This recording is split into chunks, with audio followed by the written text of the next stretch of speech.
Bonjour et bienvenue dans ce programme de 15 minutes de grâce et de vérité, une manne qui est apportée à nos cœurs chaque jour. Je suis sûre que nous sommes tous encouragés à travers le pasteur Jocelyn Niladou. Et avant de lui laisser la place et d'entendre l'évangile, nous allons adorer Jésus de tout notre cœur. Alléluia. Et l'esprit et l'épouse disent viens, et que celui qui entend dise viens, et que celui qui a soif vienne aussi, et que celui qui le veut prenne l'eau de la vie gratuitement. Alléluia, loué soit Dieu. Alléluia, loué soit Dieu. Alléluia, loué soit Dieu. Alléluia, loué soit Dieu.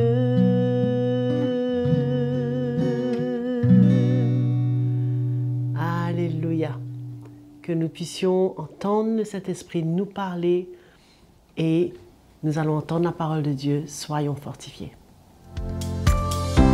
Bonjour, bonjour à tous. Frères et sœurs, quelle joie pour moi de vous retrouver pour cette nouvelle session de 15 minutes de grâce et de vérité. Nos cœurs sont reconnaissants envers Joël pour partager avec nous, toujours avec joie, ce moment à louer le Seigneur ensemble. Ce matin encore, c'est une joie de se retrouver autour de la parole de Dieu, parce que nous comprenons que la parole de Dieu a retrouvé toute sa place dans nos vies. Nous avons besoin d'être bien nourris, d'être solidement équipés, parce qu'il y a un appel de Dieu sur notre vie, il y a un chemin pour nous. Nous avons besoin de briller pour le Seigneur, nous avons besoin de porter la vie du Seigneur, nous avons besoin dans ce monde de manifester le cœur de Jésus. Et cela n'est pas possible par toutes sortes de techniques, de principes. Cela nécessite, pour représenter le cœur de Jésus, cela nécessite une œuvre du Seigneur continuelle dans nos vies, dans nos cœurs, par sa parole et par son Saint-Esprit qui habite en nous. Ce matin, je voulais lire un petit passage avec vous, un verset que l'apôtre Luc a relevé dans les évangiles pendant la mort de Jésus. On va voir comment Jésus, avant de rendre l'âme, comment à un moment donné, il a relâché le pardon. Bien qu'il savait que c'était le plan de Dieu de s'offrir sur la croix, de souffrir avant et de passer toutes ces souffrances, ces épreuves entre les mains des pécheurs. Mais Jésus voulait aussi, dans ces dernières secondes de sa vie, relâcher, pardonner, et que le sacrifice de sa vie soit un sacrifice, une offrande de bonne odeur, agréable au Père. Et aussi, c'était seulement l'occasion pour nous enseigner à relâcher le pardon. Quand nous réalisons aujourd'hui combien de chrétiens n'arrivent pas à pardonner, n'arrivent pas à relâcher. C'est pourquoi j'espère que pendant ce court moment de partage, que la parole de Dieu va nous encourager. Allons lire ensemble dans l'évangile de Luc, le chapitre 23, le verset 34 nous dit, Jésus dit, « Père, pardonne-leur, car ils ne savent pas ce qu'ils font. » Ils se partagèrent ses vêtements en tirant au sort. « Père, pardonne-leur. » La puissance de ce pardon. Je voudrais attirer votre attention que le pardon n'est pas un langage, ce ne sont pas que des mots à dire. Malheureusement, dans le monde chrétien, déjà, ça pourrait être difficile d'accepter de pardonner, de relâcher, alors que Jésus, je crois que vous connaissez l'histoire, une fois, Pierre était venu voir le Seigneur pour dire, combien de fois je dois pardonner à mon frère? Le Seigneur lui a dit, 7 fois, 77 fois par jour. Donc, aussi longtemps qu'il te demande de pardonner, il a fait ses bêtises, tu pardonnes. C'est un appel, c'est un style de vie, ce n'est pas un langage. Quand le pardon est compris de notre cœur par la révélation de l'Évangile, en ressentant peut-être le cœur du Seigneur qui a pardonné à ce moment, ces dernières secondes de souffrance, en agonie, il ne faut pas oublier, allez lire dans Ésaïe le chapitre 53, dans quel état physiquement Jésus était sur cette croix, suspendu sur la croix, dans quel état il était. La parole de Dieu nous parle qu'il était méconnaissable, homme de douleur, habitué à la souffrance. Ils l'ont transpercé jusqu'à sa dernière goutte de sang. On pouvait voir de l'eau qui coulait de lui, qui sortait de lui. Voilà dans quel état physiquement le Seigneur était. Mais dans son cœur, il voulait pardonner. Et Jésus avait enseigné cela à ses disciples. Dans Matthieu, le chapitre 5, le verset 23-24, il dit, tu emmènes une offrande, allons lire cela un coup ensemble. La parole de Dieu est riche pour nous, mes frères et sœurs. La parole de Dieu est riche, la parole de Dieu doit prendre toute sa place et comprendre dans la simplicité le cœur de Dieu. Quand on parle de pardonner, c'est vraiment une œuvre du Saint-Esprit parce que le pardon emmène une mort en nous. Nous emmène à ressentir quand Jésus avait crié ces quelques paroles pour dire « Père, pardonne-leur ». C'était un cri de son cœur vraiment pour relâcher avec ce brisement, avec toutes ces souffrances sur lui. Parce qu'il savait, il avait dit lui-même, quand il était venu dans ce monde, « Tu n'as voulu ni sacrifice ni holocauste, me voici. » L'offrande de sa vie, dans ce moment de souffrance, de douleur, pardonner, relâcher. Cela ressemble beaucoup à l'expérience d'Étienne, quand nous lisons dans le livre des Actes des Apôtres, le chapitre 7, comment Étienne avait dit « Seigneur, ne les charge pas de ce péché. »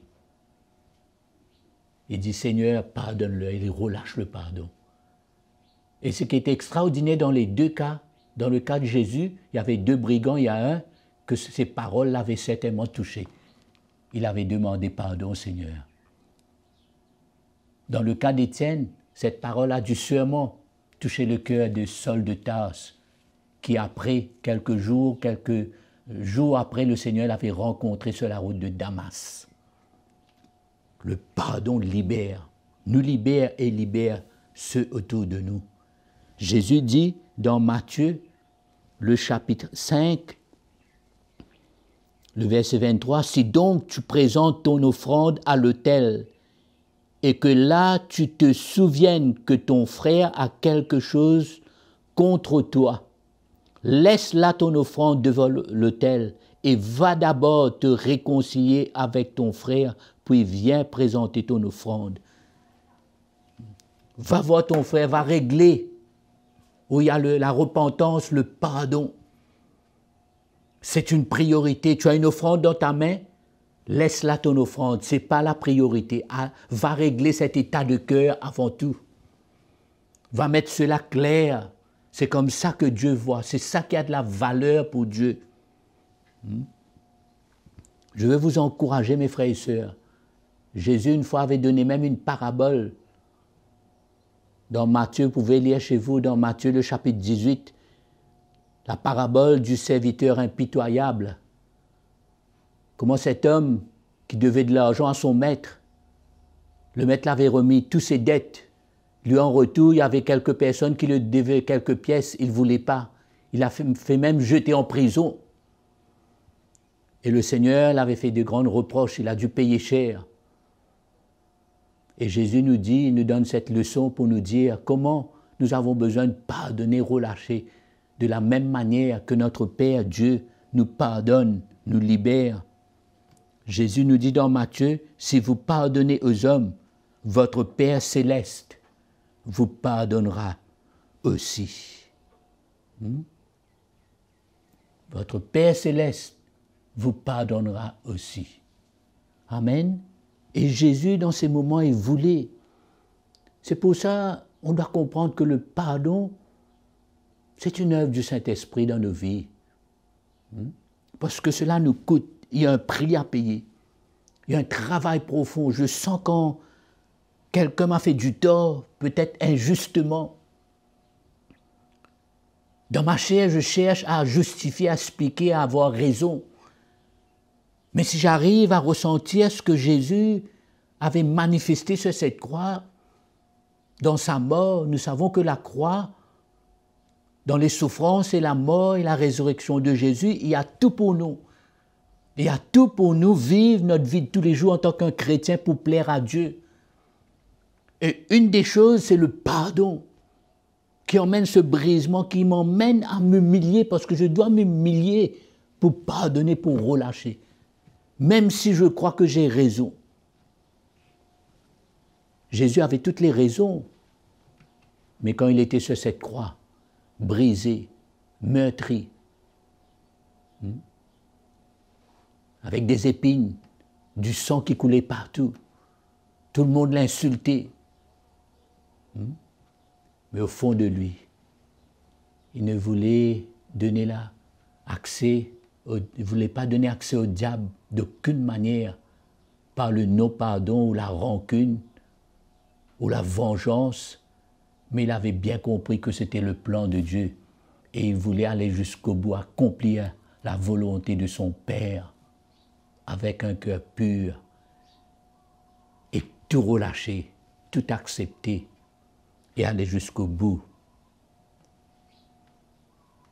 dans le sacrifice de sa vie. Il dit, tu n'as voulu ni sacrifice, ni holocauste, mais tu m'as formé un corps. Me voici, ô Dieu, pour faire ta volonté. Amen.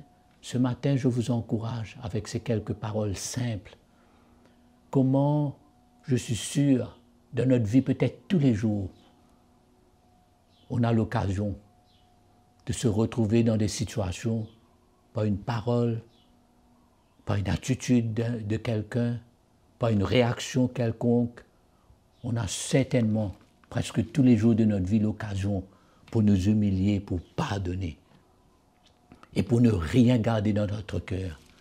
Ça, c'est une des grandes victoires quand on marche dans la révélation de la croix de Jésus-Christ.